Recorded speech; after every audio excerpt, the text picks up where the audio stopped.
Hello, Hello, everybody. how are you? I'm very well. I'm Coogan. I'm director slash actor slash producer slash writer slash fight choreographer in this film. Alright, shut up, Coogan, that's enough. And what are you, Cameron? You're the main actor. I'm actor slash producer slash kind of director slash DTF guy. Yeah. You may notice that in one of our last scenes when I'm in my underwear. You may notice the weird look on my face. So that was the interview of our wee short there. It's a good idea for that interview. It just took us about 3 hours to film, something that could have probably taken us half an hour. Yeah. But everyone was screwing around, but that's okay. Yeah, I wasn't. I was being a good boy. So yeah. Coogan was actually being a bit rude.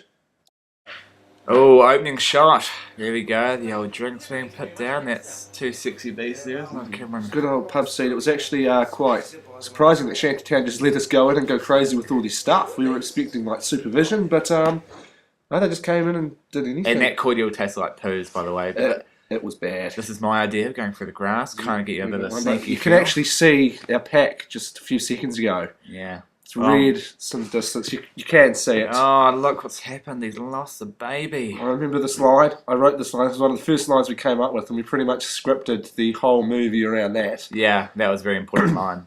And so was the shot here. Oh, that's gorgeous. We have heaps of different copies of that shot. One of them's the best, but Coogan screwed it up because he cracked up halfway through. So we couldn't use it. Back to the pub and major close up. This really gets right into the film, really. I really look like a cowboy. I have a cleft lip or something in that. I'm not quite sure why, but I'm like sneering the whole way through my extreme close-ups. Yeah. It makes me seem like I'm not a nice guy, which. But he is a nice guy. Right? He is a nice also guy. single. So, Alright, here is a difficult tracking shot we tried to do many times, but Jeremy gets swearing at the camera. and it was well, we could have muted it, but it would have sounded silly because it had the voiceover. We could have used it anyway, but it was a bit shaky. Good silhouette there. That was a nice idea. Yeah, it was a good idea from Keegan's idea. Keegan wasn't there. Someone's idea. It was Jeremy's idea. Yeah, I think it was. Yeah, or Michael's. This is our second try. This Cameron decided to wait there for ages and tell us what to do. Well, I didn't get told.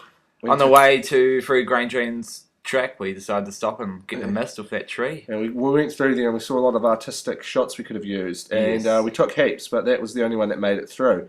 Along with that shot there was another one Jeremy came up with. That was gorgeous. I don't like that shot. That's okay. It didn't really fit in with the whole suspense. thing, but Suspense. yes. Oh, the white Aborigine. God, it took him ages to get changed. We had to rub mud over him. It was pretty sexy, really. So you can't actually tell, but he's had mud smeared over him. He's still really white. If you look carefully, instead of trying not to laugh, when this bit happens, he's actually got mud on his shoulder. That's from us playing with him. And then, so there's this Cameron that's running off here. Yeah, so the problem is, Good though, shot. being a white Abo, he shouldn't be walking like an old man. And when he's bush. running this way, he's actually running back towards the river. That's just a little fact of what you might want to know. It's just a little bit of interesting filming. And in the back there's a short nose camera. He's going to use his ball Free right water. now.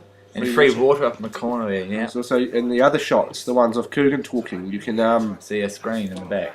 and a laptop and lights that are very non-period, Yeah, so quite modern. And my watch, even though it's pretty new as well.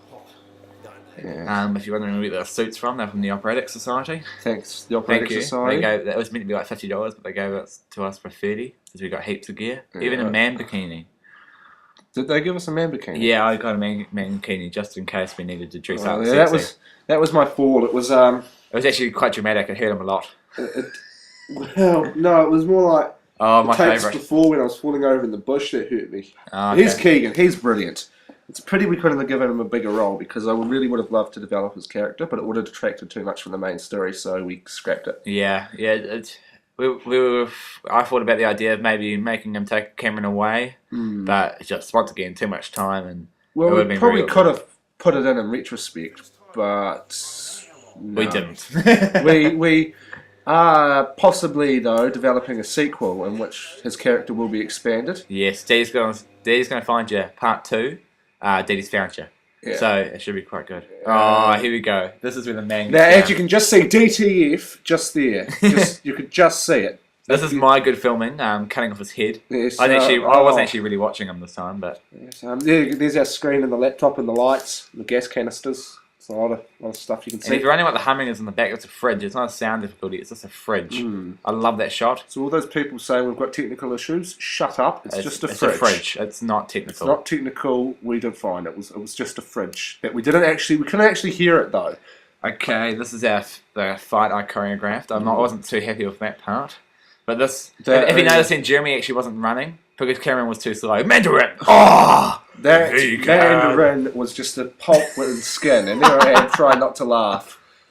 There's Keegan in the background. You can actually just see him in the background. We only just noticed that when we were doing our voiceover. Yeah, terrible. And then it looks like he's fallen quite a substantial difference. It's only about half a metre.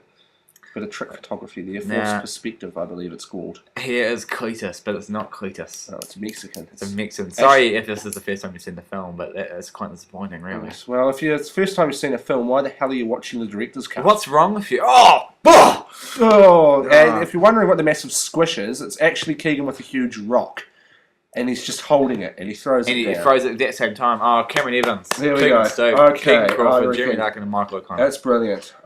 We hope that you have enjoyed our director's commentary as much as you enjoyed our real film, because everyone enjoys our real film. Yeah, it's great. And stay tuned for as many sequels / spin-offs / crap that we're going to be producing in the coming months. Hopefully lifetimes. Lifetimes. Yeah. We'll go with that one. Yeah, I think that's Because good. Boys in the Decks is our lives. Goodbye. Cut!